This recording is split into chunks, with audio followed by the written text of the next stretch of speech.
The Moto X is Motorola's first flagship release since Google acquired their services, inevitably giving the consumer a cleaner Android experience. The X was originally launched in the US back in August 2013, taking almost 6 months to reach the UK and Europe. Motorola will be hoping that their latest flagship gets the same hype and exposure as its little brother, the Moto G, in a quest to turn around the company's financial fortunes from some fairly substantial losses over the last year and a half. For a list of the full specification, please check out the link below. The Moto X follows the same design process as the Moto G. It features a curved back, something which we don't see that often these days. Most other manufacturers tend to opt for flat backs, like Apple and Sony for instance. I'm actually a fan of the curved back. Ergonomically speaking, it's far more convenient than having to worry about dropping a rigid smartphone that's awkward to grasp. I felt more than comfortable when holding the Moto X. It has a very robust and premium feel to it, although it's predominantly made of plastic, which I found pleasantly surprising. A 4.7-inch display is considered to be quite small in today's market, but there's something quite refreshing about being able to comfortably grip a device of this size. Personally, I'm not one for phablets, as I find them impractical and just plain ugly. The Moto X is a sealed unit with a fixed battery and weighs in at 130 grams. This is rather light and actually weighs the same as the Google Nexus 5 and Samsung Galaxy S4. The Moto X is rocking a 4.7-inch AMOLED screen with a resolution of 1280 by 720 and a pixel density of 312 ppi. In layman's terms, you can expect the same quality of the iPhone 5's Retina display. Anything above 300 ppi is said to be more than sufficient. Finding an individual pixel is near impossible, as this AMOLED display makes text stand out, whilst photos and videos look vibrant, offering fantastic contrasts. On the whole, I have zero complaints when it comes to the Moto X's display. It's what you'd expect of a smartphone today, albeit not quite as glittering as the higher-end devices, but it certainly competes and will offer its user a lucid experience.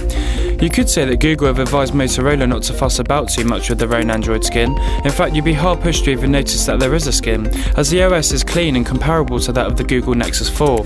I guess you could say that it's a near-stock Android experience. Instead of installing a load of unnecessary features, Motorola have clearly focused on the optimization side of things, ensuring that the Moto X remains lag-free.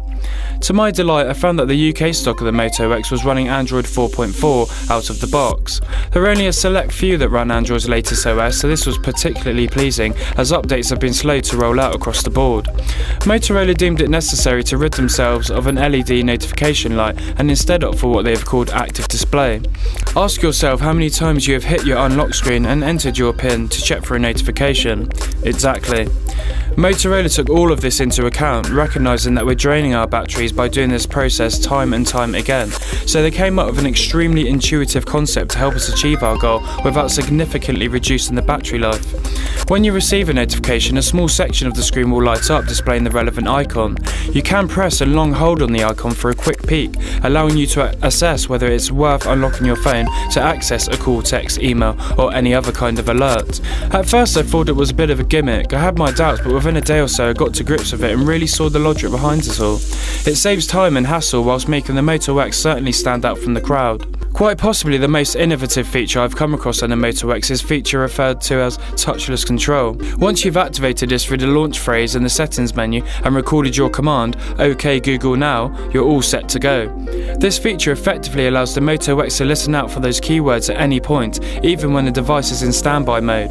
The phrase OK Google Now can be used for anything from a simple search to setting an alarm. Naturally, the Moto X features GSM connectivity for voice as well as 3G and 4G capabilities, and comes with most connectivity features. I say most because unfortunately MHL is not supported, which I found odd. However, it's not all bad, as you can still mirror your display via Miracast wireless display capability. You will of course be able to connect to any Wi-Fi network. DLNA also features, along with the capability to use your Moto X as a Wi-Fi hotspot. USB on the go is also present. Bluetooth version 4.0 is also enabled with reduced power consumption, as well as NFC for one-touch connectivity. Motorola have followed suit from the Moto G stripped-down camera application. Again, they've opted for a very plain and easy to navigate approach. After some extensive testing, I found the Moto X to be extremely inconsistent. I was having to take time over certain shots, where the lighting would be frantically adjusting, which soon became frustrating. Another downer for me was the fact that there is no exposure setting. For a camera that struggles with poor lighting, not having the ability to change the exposure level is criminal in my opinion. The Moto X camera is fine for taking shots for your preferred social media sites where they're scaled down, or to share with friends through apps like WhatsApp for instance, but that's where the limit ends, I'm afraid. The software is sleek however. I'm a big fan of the simplified look to the app. Accessing the settings menu is smooth. A simple swipe from the left of the screen will give you access to an array of settings. A simple swipe from the right will then take you to the gallery. Quick capture mode is an interesting one. Once enabled through the settings menu, you'll have the ability to jump straight to the camera mode with the flick of your wrist directly from standby mode. This is very quick and easy, and is truly appreciated when you're in a rush to get that all-important snap. General operation is effortless as you can tap anywhere on the screen to take a shot. In a nutshell, the Moto X's camera is okay. It's capable of doing what most people want it for from day to day, but it's not going to wow you. The stripped down look of the application along with the ease of navigating is the highlight for me. Personally, I thought the battery life was superb. I'd easily see out the day and even be left with around 30 to 40% for the late evening, which will then see me through the night. Note that this is all without enabling battery saver mode, which impressed me the most. If I know I'm going to be out and about without access to power, then I'll switch to battery saver with full confidence that I'll have enough power to see me through. Once the battery drops to 15%, battery saver mode will kick in, disabling background data use as well as dimming the display, prolonging the little life it has left. The Moto X is currently listed at just below £250, which in my opinion is a very good price point. It also received an additional discount ahead of launch here in the UK of around £30. I can quite happily state that I wasn't disappointed after my time with the Moto X. Motorola have put together a well-built, premium-looking smartphone that has been finely optimised to perform without any lag whatsoever. The fact that it's smaller than most flagships is refreshing. I think that was a good move, as many manufacturers are releasing mini versions of their flagships to cater for everyone's needs.